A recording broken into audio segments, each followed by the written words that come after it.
அனைவருக்கும் வணக்கம். கும்பராசிக்காரர்கள் உலகின் எந்த மூலையில் இருந்தாலும் ஜூலை 20ஆம் தேதிக்கு பிறகு இவை நடந்தே தீரும் என்று சொல்லக்கூடிய வகையில் கும்பராசிக்காரர்களுக்கு எந்தெந்த நிகழ்வுகள் அமைந்துள்ளன என்பதை ஆராய்ந்து பார்க்கும் போது கும்பராசிக்காரர்களை பொறுத்தவரைக்கும் ராசிக்கு 4 மற்றும் 9ஆம் இடத்தின் அதிபதியாக இருக்கக்கூடிய சுக்கிரன் தற்போது ஆட்சி பலம் பெற்று சுகஸ்தானத்தில் வலம் வரக்கூடிய வேளையில் மிகவும் வலுவாக பூர்வ புண்ணிய ஸ்தானம் என்று சொல்லக்கூடிய 5ஆம் இடத்தில் நுழைய போகிறாருங்க. எனவே நீங்கள் நினைப்பதை காட்டிலும் 5ஆம் இடத்தில் மிகவும் வலுவாக முழு சுபகிரகம் என்று அழைக்கக்கூடிய குரு பகவானுடன் இணையக்கூடிய இந்த தருணம் ரெட்டிப்பு நன்மையை உறுதியாகவே கும்பராசிக்காரர்களுக்கு ஏற்படுத்தி கொடுக்க போகிறது. ஏனென்றால் குரு சுக்கிர யோகம் நிறைவாக இந்த வேளையில் கிடைக்க போகிறது. குரு பகவானும் சுக்கிரனும் இணைந்து பூர்வ புண்ணிய ஸ்தானம் என்று சொல்லக்கூடிய 5ஆம் இடத்தை வலுப்படுத்துவதோடு மட்டுமல்லாது மிகவும் வலுவாக அற்புதமான முன்னேற்ற வாய்ப்புகளை அள்ளி கொடுக்கக்கூடிய வகையில் பூர்வ புண்ணிய ஸ்தானம் ஆகிய லாபஸ்தானத்தில் பார்வையை பதிக்க போகின்றன. பூர்வ புண்ணிய ஸ்தானத்தில் அமர்ந்து லாபஸ்தானத்தை பார்ப்பது மிக சிறப்பான மாற்றத்தை உறுதியாகவே ஏற்படுத்தி கொடுக்க போகிறது கும்பராசிக்காரர்களுடைய வாழ்வில். எனவேதான் கும்பராசிக்காரர்கள் நினைப்பதை காட்டிலும் உலகின் எந்த மூலையில் இருந்தாலும் பல அதிரடியான மாற்றங்களை இந்த வேளையில் சந்திப்பதற்கான சந்தர்ப்பம் நிச்சயமாக ஏற்பட இருக்கிறது. அதோடு மட்டுமல்லாது கிடைக்கக்கூடிய வாய்ப்புகள் எதுவாக இருந்தாலும் அவற்றை சரியாக பயன்படுத்திக் கொள்வதற்கான நல்ல சந்தர்ப்பமும் நிச்சயமாக உங்களை தேடி வரும் என்பதில் சந்தேகமே இல்லை. ஏனென்றால் இந்த வேளையில் உதாரணமாக 2 நண்பர்கள் இருக்கிறார்கள். அவர்கள் இருவரும் படித்து முடித்துவிட்டு ஒரு நல்ல நிறுவனத்தில் வேலை பார்க்கிறார்கள். அப்போது அவர்களுக்கு விடுமுறை வழங்கப்படுகிறது. அந்த விடுமுறையை சிறப்பானதாக மாற்றிக்கொள்வதற்காக இருவரும் திட்டமிட்டு ஒரு காட்டுப்பகுதிக்கு சென்று அங்கு இருக்கக்கூடிய நீர்நிலையில் மீனை பிடித்து அந்த மீனை அவர்களையே சமைத்து சாப்பிட வேண்டும் என்று நினைத்து அந்த மீனை சமைப்பதற்கு தேவையான பாத்திரம், மீன் பிடிப்பதற்கு தேவையான உபகரணங்கள் போன்றவற்றை எடுத்து செல்கின்றனர். அப்படி சென்ற 2 நபர்களும் மீன் பிடிக்க ஆரம்பிக்கின்றனர். அப்படி மீன் பிடிக்கும் போது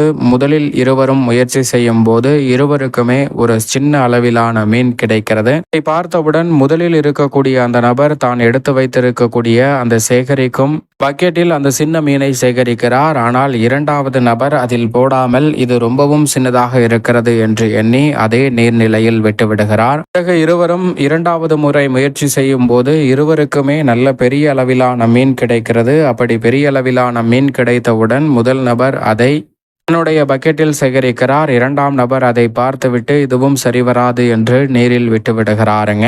பிறகு அடுத்தடுத்து இருவரும் மீன் பிடிக்க முயற்சி செய்கின்றனர். அப்போது முதலில் இருக்கக்கூடிய நபர் கிடைக்கக்கூடிய மீன்கள் அனைத்தையும் சேகரிக்கிறார். ஆனால் 2வது இருக்கக்கூடிய நபர் ஏதோ ஒரு காரணத்திற்காக பிடிக்கக்கூடிய மீன்கள் அனைத்தையும் மீண்டும் அதே நீர்நிலையில் விட்டு விடுகிறாருங்க. முதலில் இருக்கக்கூடிய நபருக்கு தேவையான மீன் கிடைத்து விட்டது என்று எண்ணி போதும் என்று 2வது நபரை வந்து கூப்பிடுகிறார். தேவையான அளவுக்கு மீன் இருக்கிறது, போதும் வா என்று கூப்பிடும் போது 2வது நபரின் பக்கெட்டில் பார்த்தால் அங்கு ஒரு மீன் கூட இல்லை. உடனே 2வது நபர் சொல்கிறார், கடைசியாக ஒரு முறை முயற்சி செய்து வருகிறேன் என்று சொல்ல முதல் நபர் காத்திருக்கிறாருங்க. அப்போது 2வது நபர் பிடிக்கக்கூடிய மீன் முதல் நபர் பிடித்திருக்கக்கூடிய அத்தனை மீன்களின் எடைக்கு இணையான அளவிற்கு மிக பெரிய அளவிலான மீனை 2வது நபர் பிடிக்கிறாருங்க. இறுதியாக அதை பார்த்தவுடன் முதல் நபர் கொண்டாட்டத்தில் துள்ளி குதிக்கிறார். இதற்காக தான் பிடித்த அனைத்து மீன்களையும் விட்டு விட்டாயா? பரவாயில்லை, சாதித்து விட்டாய், மிக பெரிய அளவிலான மீனை பிடித்து விட்டாய் என்று மகிழ்ச்சியுடன் துள்ளி குதிக்கிறார். ஆனால்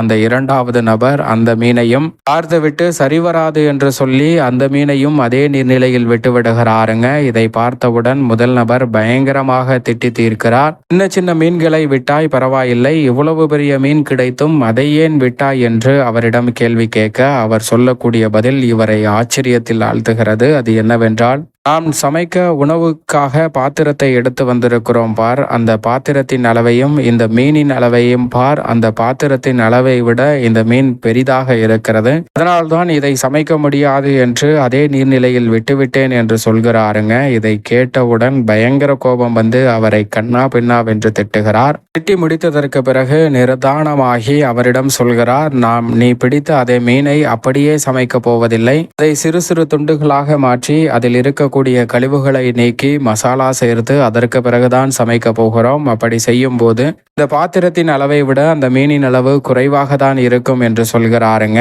அப்போதுதான் இரண்டாவது நபருக்கு தான் செய்த தவறு புரிகிறது.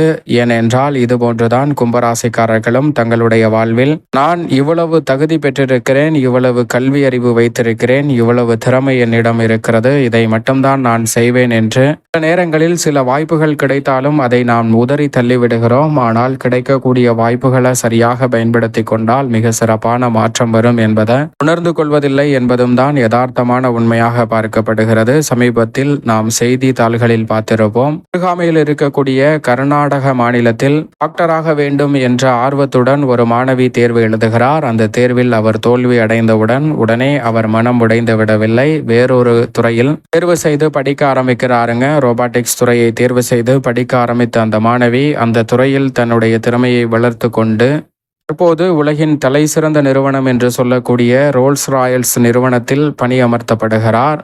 அவருக்கு மருத்துவர் வாய்ப்பு மறுக்கப்பட்டிருந்தாலும் அதைவிட சிறப்பான வாய்ப்பு கிடைத்திருக்கிறது என்பதுதான் யதார்த்தமான உண்மை. இதுபோன்றுதான் நம்மளுடைய வாழ்விலும் சில நேரங்களில் சின்ன சின்ன வாய்ப்புகள் தான் இதைவிட பெரிய வாய்ப்பு, எனக்கு சரியான வாய்ப்பு கிடைக்க வேண்டும் என்று எண்ணி பல நேரங்களில் நாம் தோல்வியை தழுவுகிறோம் என்பதுதான் யதார்த்தமான உண்மை. எனவே இந்த வேளையில் சுக்கிரனும் குருவும் இணைந்து பூர்வ புண்ணிய ஸ்தானத்தை வலுப்படுத்தும் போது நல்ல பல வாய்ப்புகளும் சந்தர்ப்பங்களும் நிச்சயமாக கும்பராசிக்காரர்கள் ஆகிய உங்களுடைய வாழ்வில் கிடைக்கும். திட்டமிட்டு நுணுக்கமாக பயன்படுத்தி கொண்டால் மிக சிறப்பான வாய்ப்பும் சந்தர்ப்பமும் ஒளிமயமான எதிர்காலம் என்று சொல்லக்கூடிய வகையில் உறுதியாகவே அமையும் என்பதில் சந்தேகமே இல்லை கும்பராசிக்காரர்களுக்கு. இந்த வேளையில் குடும்பம் சார்ந்த பணிகளை பொறுத்த வரைக்கும் பெரிய அளவிலான காரிய தடைகள், சிக்கல்கள், சிரமங்கள் என்று இருக்கக்கூடிய அனைத்து காரியங்களும் இந்த தருணத்தில் உறுதியாகவே விலகும். நீங்கள் எதிர்பார்க்கக்கூடிய நல்ல மாற்றம் இல்லத்தில் நிறைவாக கிடைக்குங்க. வருமானம் நல்லபடியாக அமைவதோடு வீண் விரய செலவுகள் ஏற்படாமல் முதலீடுகளாகவும் சேமிப்பதற்கான வாய்ப்பும் சந்தர்ப்பமும் நிச்சயமாக உறுதியாக இந்த வேளையில் உங்களை தேடி வரப்போகிறது. வாக்கு உறுதிகளை காப்பாற்றக்கூடிய வகையில் உங்களுடைய பணிகள் திருப்திகரமாக அமையும். நெருங்கிய உறவினர்கள் மற்றும் நண்பர்களிடம் இருக்கக்கூடிய கருத்து வேறுபாடு நீங்கி ஒற்றுமை பிறக்கக்கூடிய ஒரு தருணமாகவும் அமைந்திருக்கிறது. குரு மற்றும் சுக்கிரன் இணைந்து சஞ்சரிக்கக்கூடிய இந்த வேளையில் குரு சுக்கிர யோகத்தின் காரணமாக பல்வேறு வகையான நன்மை நிறைந்த வாய்ப்புகள் உலகின் எந்த மூலையில் இருந்தாலும் கும்பராசிக்காரர்களாகிய தேடி வரப்போகிறது. சரியாக பயன்படுத்திக் கொள்ளுங்கள். இரு கிரக நிலைகளும் சப்தம பார்வையை லாபஸ்தானத்தில் பதிப்பதால் உத்தியோகம் மற்றும் தொழில் ரீதியான பணிகளில் லாபத்தை உயர்த்தி கொள்ளக்கூடிய நல்ல சூட்சமங்களும் நுணுக்கங்களும் இந்த தருணத்தில் நிறைவாகவே கிடைக்கும். நீங்கள் எதிர்பார்ப்பதை காட்டிலும் சக பணியாளர்கள், மேலதிகாரிகள் என அனைவருடைய ஒத்துழைப்பும் சாதகமாக அமையும். அதோடு மட்டுமல்லாது பல்வேறு வகையில் இருக்கக்கூடிய தடைதாமதங்கள், தொல்லைகள், சிரமங்கள், சிக்கல்கள் போன்றவை விலகி முன்னேற்றத்தையும் வளர்ச்சியையும் நிறைவாக சந்திக்கக்கூடிய வகையில் நல்ல பல வாய்ப்புகளும் சந்தர்ப்பங்களும் இந்த வேளையில் உறுதியாகவே உங்களை தேடி வரும். உங்களுடைய திறமைக்கு அங்கீகாரம் கிடைக்கக்கூடிய வகையில் நல்ல வேலை வாய்ப்பும் தொழில் ரீதியான சந்தர்ப்பமும் உறுதியாக சிறப்பாக அமையும். தொழில்துறை, வியாபாரத்துறையில் மத்திய மாநில அரசின் சலுகை நீங்கள் எதிர்பார்த்தபடியே உங்களை தேடி வரும். அனுமதி உட்பட பல்வேறு வகையான நல்ல மாற்றம் நிச்சயமாக உண்டு. உற்பத்தியை அதிகரிப்பதோடு மட்டுமல்லாது வியாபார நுணுக்கங்களை சிறப்பாக கையாளுவதற்கான சந்தர்ப்பம் நிச்சயமாக கிடைக்க இருக்கிறது. உணர்ச்சி வசப்படாமல் சிறப்பான வளர்ச்சியை சந்திக்கக்கூடிய தருணமாக அமைய போகிறது. கலைத்துறையின் நாயகன் என்று அழைக்கக்கூடிய சுக்கிரன் மிகவும் வலுவாக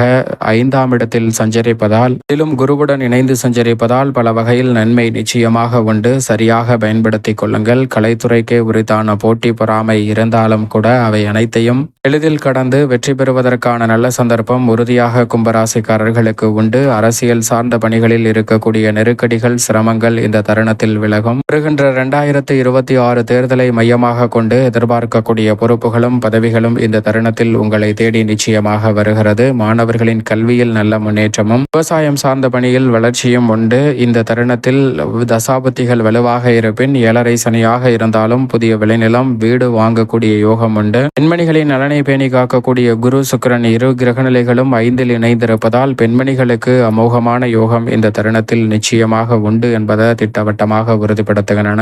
மேலும் இந்த தருணத்தை சாதகமாக மாற்றிக்கொள்ள நிச்சயம் கும்பராசிக்காரர்கள் வாரத்தில் வெள்ளிக்கிழமை விரதமிருந்து அருகாமையில் உள்ள வராகி அம்மன் ஆலயம் சென்று தீபம் ஏற்றி வழிபாடு செய்யுங்கள். உலகின் எந்த மூலையில் இருந்தாலும் நன்மை நிறைந்த வாய்ப்பும் சந்தர்ப்பமும் உறுதியாகவே உங்களை தேடி வரும்.